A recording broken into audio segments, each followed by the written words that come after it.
My Tesla Model 3 Standard Range Plus has met all the expectations I had for it when I ordered it several years ago. I'll cover those expectations, the things I love, and a few things I wish were different here in my 6-month review.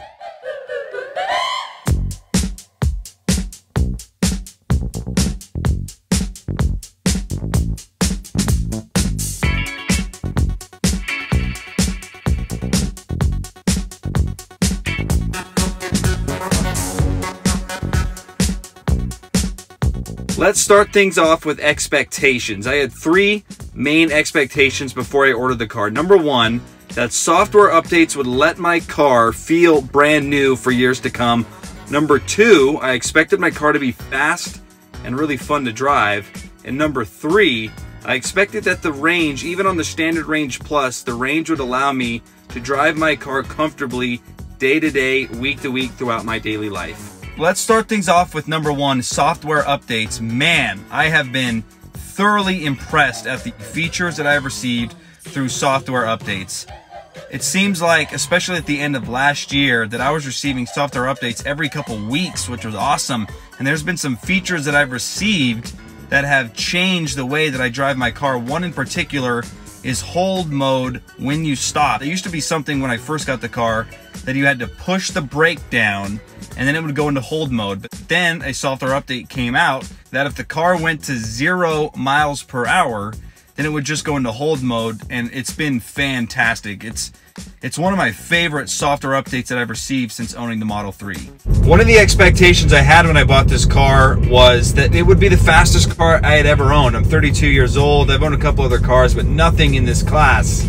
And you hear about that instant torque and how it's going to drive and the acceleration, and I got to tell you, it gets you every single time. Even after 6 months of ownership, the acceleration, it's still as thrilling as it was the first day I picked it up from the Tesla factory. Last but not least, my expectation of being able to get everywhere day to day, week to week has been outstanding. In a previous video on my channel, I talked about how I don't charge at home, hardly ever. I charge at work, I charge at public charging stations, and it's been fantastic. It is an adjustment. There are times you have to go out of your way to drop off your car or get it charged, but for the most part, it's really no complaints, and all of the benefits of this car outweigh a little inconvenience when it comes to charging. And I could charge at home if I wanted to, and that would solve all of that, but I'm trying my best to charge at public stations and at work, and so far it's working out great for me.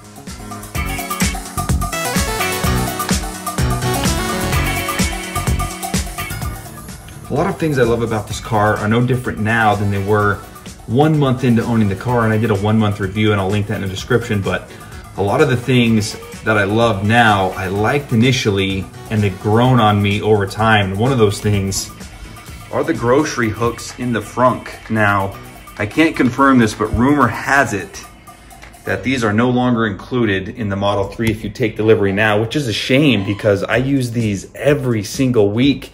I use the FRUNK more than I use the trunk, and I never thought that would be the case when I first bought the car. The second thing I've come to love even more after 6 months of ownership are those beautiful white seats. I was worried at first if I'd be able to keep them clean and how they would look after some wear and tear, but they still look brand new, they look great. And I have to mention too, the white strip behind the display, it looks way better than the brown strip that comes with the black seats. I'm very happy that I chose the white seats.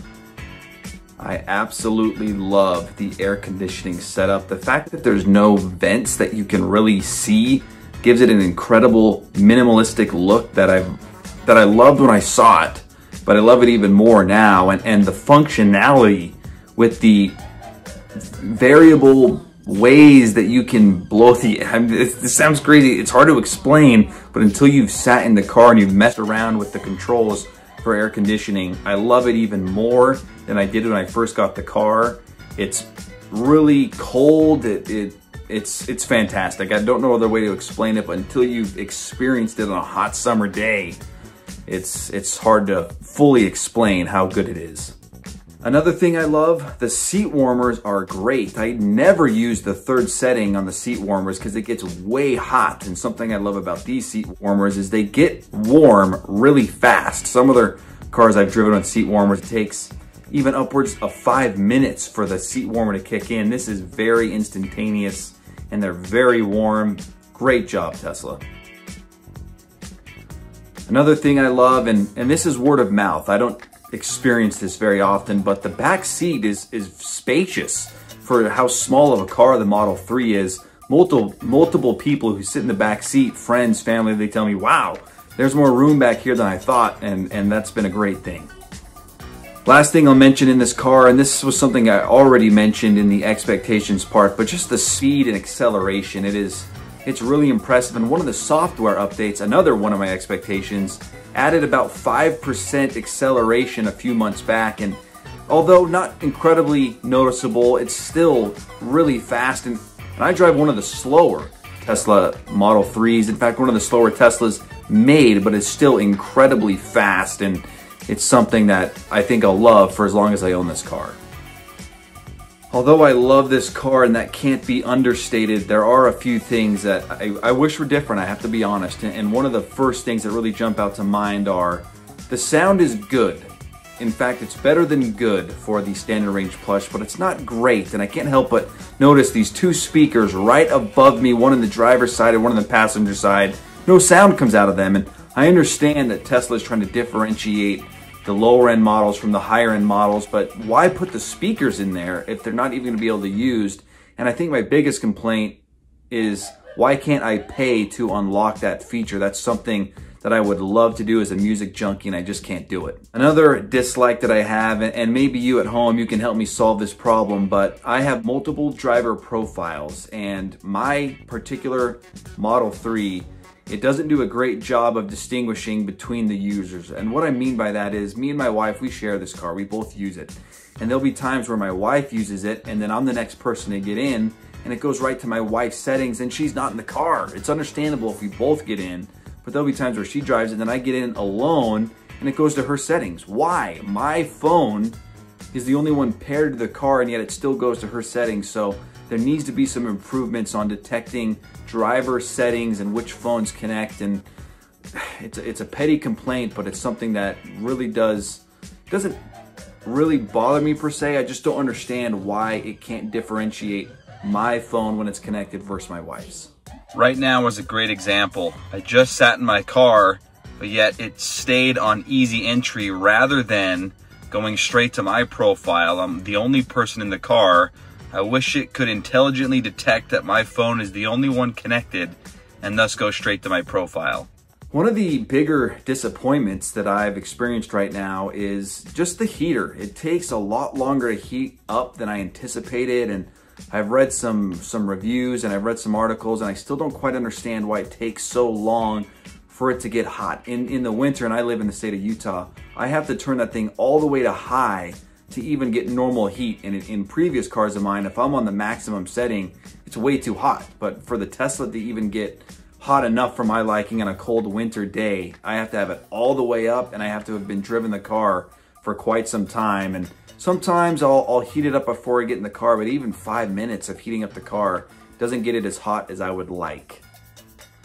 Another minor complaint that I have is I wish there was a little more storage. There's no place to really put your sunglasses unless you want to take up that precious space in between you and the passenger. And even those compartments, I had to buy third-party accessories, and I'll mention a few of those at the end of the video that I've added to this car and a few things that I like, but I had to add storage capability on the center console to even get to a place where I could have some different compartments. And so storage, not one of the strong suits of the Tesla Model 3.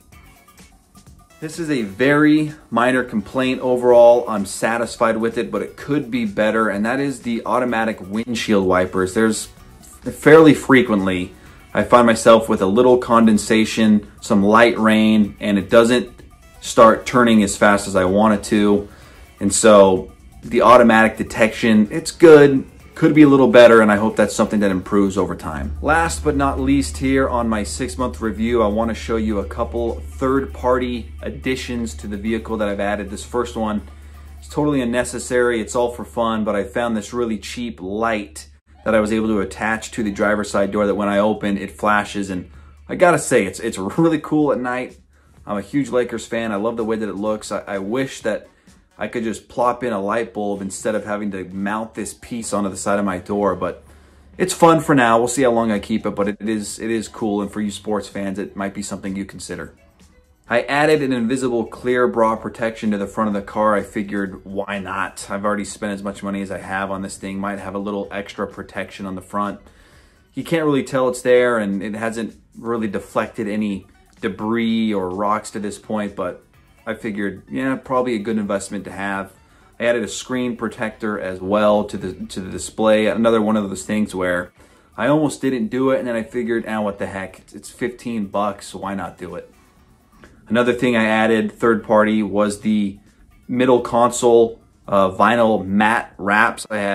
Initially I did it all black, and then I did a poor job putting it on, and so I ended up doing part of it black, part of it white. I think it looks pretty cool.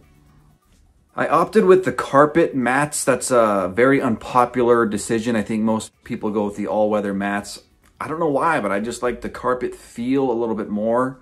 I don't mind vacuuming it, and so that's the route I went. I found a pretty good deal online, and it works for me. So I don't know if I have strong feelings, but I'm happy with the carpet mats for now. All right, that wraps it up for my 6-month review with expectations, some things I love and some things I wish were different.